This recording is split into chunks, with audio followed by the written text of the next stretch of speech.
Hey guys, this is Fizz again from NSI Gaming. This time I'm going to be doing a video on CM Story Mode instead of AC like I did last time. This one is quite a bit easier than Ascalonian Catacombs, so I don't really know what to say for most of it, but hopefully it does help you guys a bit. My guildies wanted me to include this little part where you're collecting rumors, but I'll take the time used to say a few other things. One thing that I have learned is that the boss mechanics, most bosses have a buff called Defiant, I believe, and what happens is they have 4 or 5 stacks, and if you use a knockback skill on them, such as the 4 for my rifle, they will ignore it and it will remove 1 stack of Defiant. Once they get low enough, you can knock them back, but they are still able to be crowd controlled through cripples, freezes, and immobilizes, so keep that in mind. It might help. Something that I've learned. So yeah, this first boss should come up pretty shortly in about a second or two, and then once we get to that, I'll start telling you some nice things to do. As you can see here, we have finally just gotten to the first boss. Might have noticed it as I was saying that he turned and shot rockets at me like he did just there.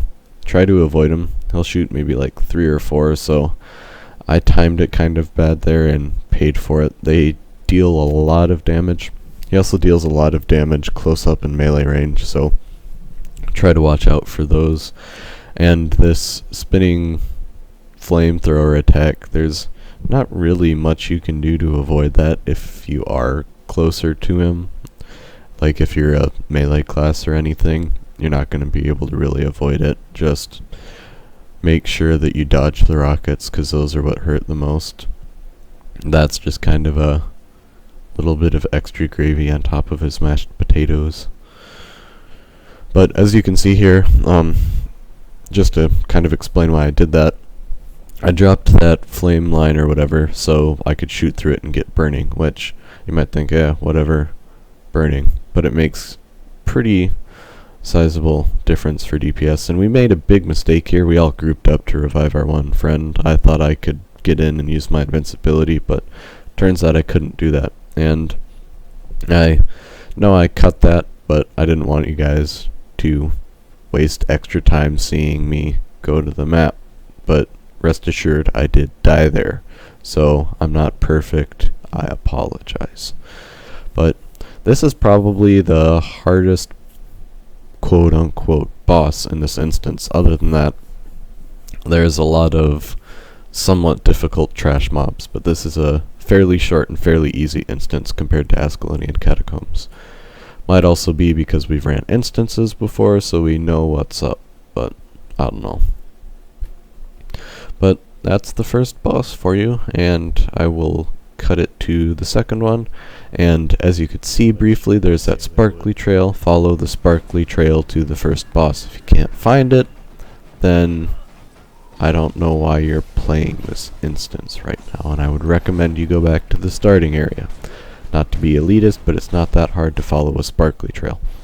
This guy is another one of those melee bosses that hits for a ton up close, so keep those immobilizes, cripples, freezes up, and try and kite him.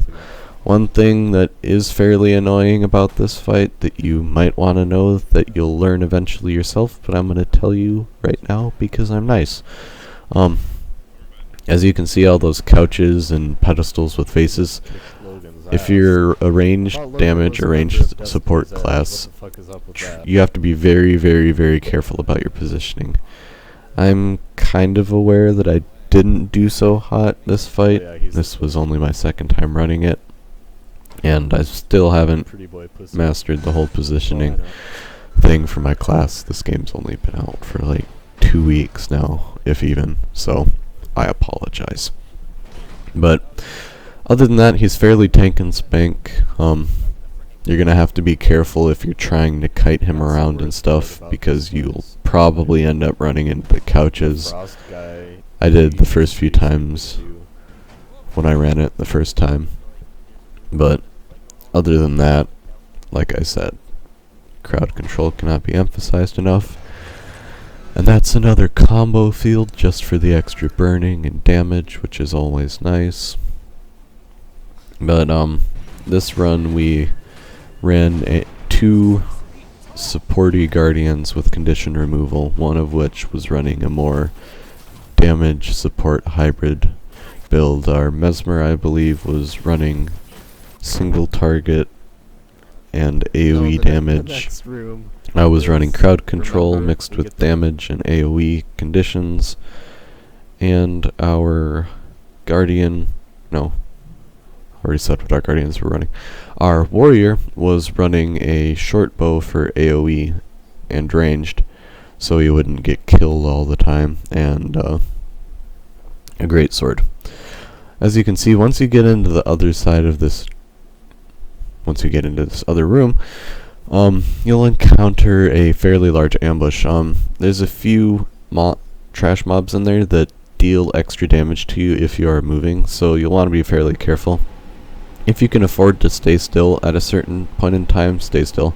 As you can see, I walked through that door, and one of them hit me and just pretty much took out most of my health. Even if you are at full health, which I wasn't, they'll probably do a good 3,000 to 4,000 if you're moving.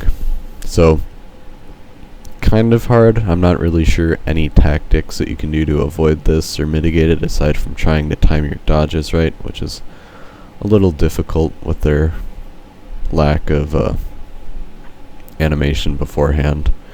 And again, follow the sparkly trail downstairs and you'll get to another trash pull. This trash pull is fairly simple.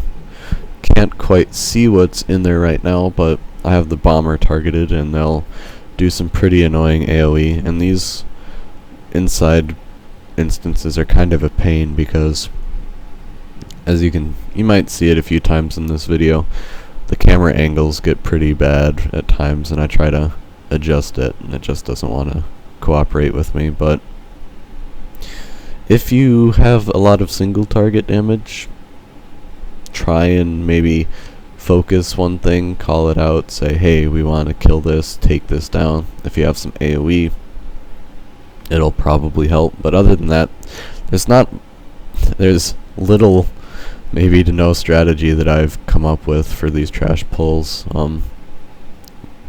We just beat them with our semi-coordinated efforts.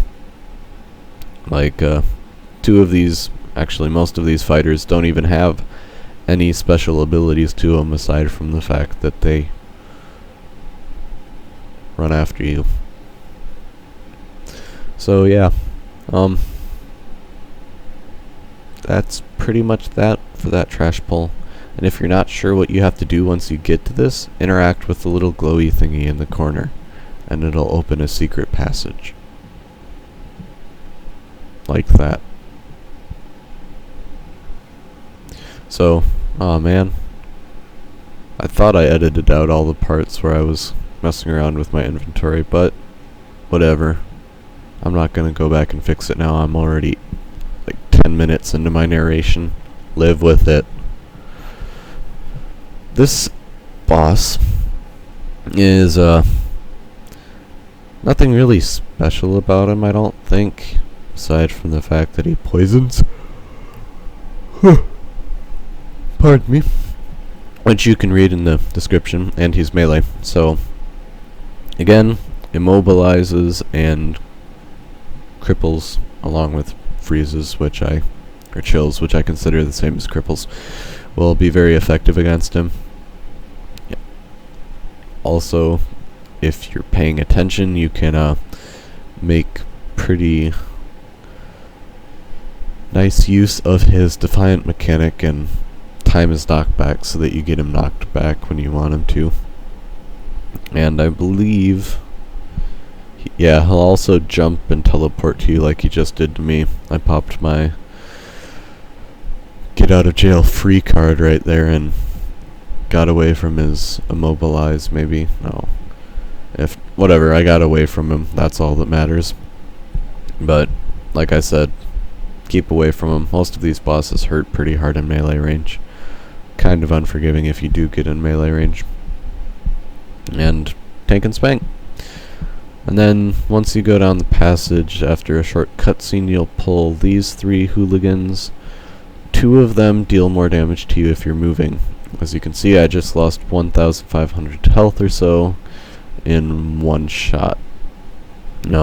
Luckily we had one guardian who was spec'd for combat medic and was able to revive me fairly quickly. I am tired this morning. My apologies, seriously, if you're yawning because of me, I'm really sorry. But I don't want to go back and do all of this again, because it'll take me forever, and I want to get back to helping manage my guild, NSI Gaming, on Anvil Rock. Plug, check us out. We have a website on nsigaming.engine.com, I believe. We are currently farming exploration modes for the mansion and Ascalonian catacombs, and maybe in a day or two I think we can start running Twilight Arbor. But other than that, I am apparently our current resident PvE officer, so if you're interested in PvE, running PvE with us, want to join the guild, whisper me, Fizzle McFizz, Anvil Rock. I'm not really busy all that much, but as you can see, beyond that, there's a trash pull. We kind of pulled it fast, so I was caught off guard, and I edited out the part where I was looking at my character screen comparing gear. So, again, this pull isn't too difficult, and the pull after it isn't very difficult either, so you should be fine. But, as I was saying, either whisper me in game if you're interested, need help, have any questions about the videos, anything. Whisper me, send me mail. Mail's probably easy because if I'm not offline, as soon as I get online, I can get it and respond to it. So, once you get up here, you can either go for the pull after this, which you'll see in a little bit, or this pull. We decided this time to go after this pull.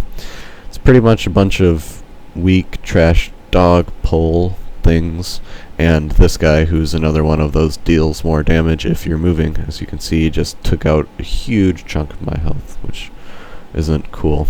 But there's no real easy way to get around it aside from trying to time your dodges, and it's fairly difficult to see what he's doing past all of those spell effects going on.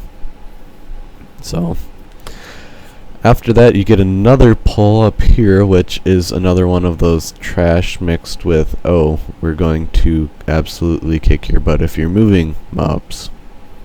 A few times I do try to just walk up and get in their faces and deal damage to them. As you can see, several times now, and I've said it several times, and I'm going to keep saying it. They hurt a lot. I just lost like 2,000 health or so again. But other than that, good teamwork and cooperation and communication will probably be one of the most key aspects to beating this instance relatively easily. Aside from the first boss, I'm going to say it right out, we aren't elitists, we aren't perfect. We wiped, maybe, I think it was once, we had a few people completely die on the first boss, but other than that, we've only had a few downs in this instance, and that's about it. This is a really short instance and about done already, so I hope you guys are enjoying what I've been doing. It really means a lot to me. I've kind of wanted to do this for a while. Yeah, this is the final boss, which is amazingly not that difficult. She's ranged, as you can see, so she'll stand for the most part where she is. And it's generally a good idea to focus ads first before you try killing a boss, because the DPS from ads in a prolonged fight can usually make a pretty big difference. We weren't really focusing too hard, but we had two people who, if you pay attention, were level 80, so Most of us were fairly overgeared for this, except maybe 2 or 3 of us, but it's fairly easy, no real special mechanics to her. She just sits there and shoots arrows at you. The exploration mode for this is fairly hard though, and I'd like to get some videos for walkthroughs for most, if not all, of the exploration modes eventually. I plan on containing any information regarding like the bosses or any special mechanics. Like, we came across a few special mechanics for the exploration modes in this, for like we had to find these kegs of gunpowder somewhere obscure and place them somewhere, and if we didn't, we kept having trash pulls constantly respawn. But yeah, stay tuned, there's going to be more of these. Really appreciate your feedback and your views, and thanks for watching.